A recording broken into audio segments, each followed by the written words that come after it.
শ্ৰী ৰজত চক্ৰৱৰ্তী মহাশয়, আমাৰ প্ৰদেশ কংগ্ৰেছৰ উপসভাপতি, প্ৰশাসনিক সাধাৰণ সম্পাদক ৰামান্না বৰুৱা মহাশয়, প্ৰদেশ কংগ্ৰেছৰ সাধাৰণ সম্পাদক আমিনুৰ ৰছিদ চৌধুৰী ডাঙৰীয়া, আমাৰ APCCৰ ছেক্ৰেটাৰী সিনহা ডাঙৰীয়া, ৰফিকুল ইছলাম ডাঙৰীয়া, আমাৰ বদৰুদ ভাই, আমাৰ জিলা কংগ্ৰেছৰ বিষয়ববীয়াসকল আৰম্ভ কৰিছিলোঁ।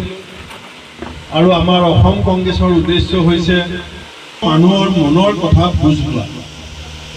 আৰু আজি যেতিয়া এই ৰামকৃষ্ণ নগৰত আহি আপোনালোকৰ মাজত উপস্থিত হ'লোঁ, মোৰ সঁচাকৈ ভাল লাগিছে যে আমি যিটো উদ্দেশ্য লৈ পেলাই ইয়ালৈকে আহিছিলোঁ সেই কথাবিলাক আমি সকলোৱে ইয়াত আলোচনা কৰা সুযোগ পাইছোঁ।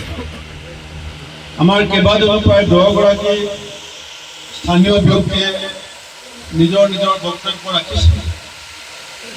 এজনে ক'লে যে এইখন মিউনিচিপালিটি,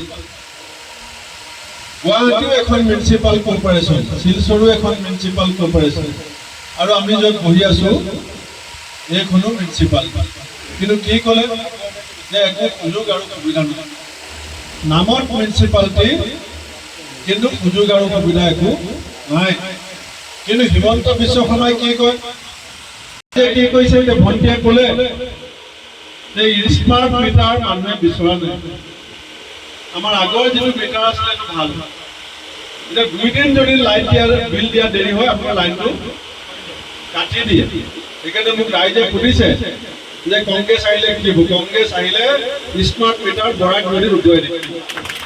কংগ্ৰেছ আহিলে স্মাৰ্ট মিটাৰ বৰাক নদীত উটুৱাই দিম, আৰু আমি আগৰ পুৰণা মিটাৰ আমাৰ ঘৰত লগাম।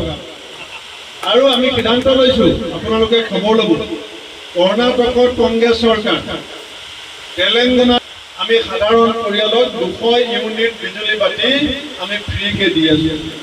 আৰু আমি অসমত যেতিয়া কংগ্ৰেছ চৰকাৰ কৰিম, আমি স্মাৰ্ট মিটাৰটো নাৰাখোঁ, লগতে সাধাৰণ পৰিয়ালক আমি বিজুলী বাতিৰ 200 ইউনিট আমি ফ্ৰীকৈ দিবৰ কাৰণে সিদ্ধান্ত লৈছোঁ। এতিয়া যিটো 1250 টকা অৰুণোদয়, কিছুমানে পায়, কিছুমানে নাপায়। এখন গাঁৱত 100 গৰাকী যদি মহিলা আছে, 15-20 গৰাকীয়ে পাইছে, বাকীবিলাকে নাপায়। আমাৰ কংগ্ৰেছ চৰকাৰে, আমি ৰাহুল গান্ধী ডাঙৰীয়াই এইটো ঘোষণা কৰিছে যে য'তে কংগ্ৰেছ আহিব 2500 টকা প্ৰত্যেকগৰাকী সাধাৰণ মহিলাক কংগ্ৰেছে দিব। আৰু আমি অসমত অৰুণোদয় নহয়, অৰুণোদয় পাই থকা মহিলা আৰু অৰুণোদয় নোপোৱা মহিলা আমি 9 তাৰিখে, প্ৰত্যেক মাহৰ 9 তাৰিখে আমি 2500 টকা আমি তেওঁলোকৰ একাউণ্টত দিবৰ কাৰণে ঠিক কৰিছোঁ। আপোনালোকে ৰাইজ খবৰ ল'ব, কৰ্ণাটক, তেলেংগানাত কংগ্ৰেছ চৰকাৰে এটা গেছ চিলিণ্ডাৰৰ দাম 500 টকাত দি আছে, আৰু আমাৰ ইয়াৰ চিলিণ্ডাৰৰ দাম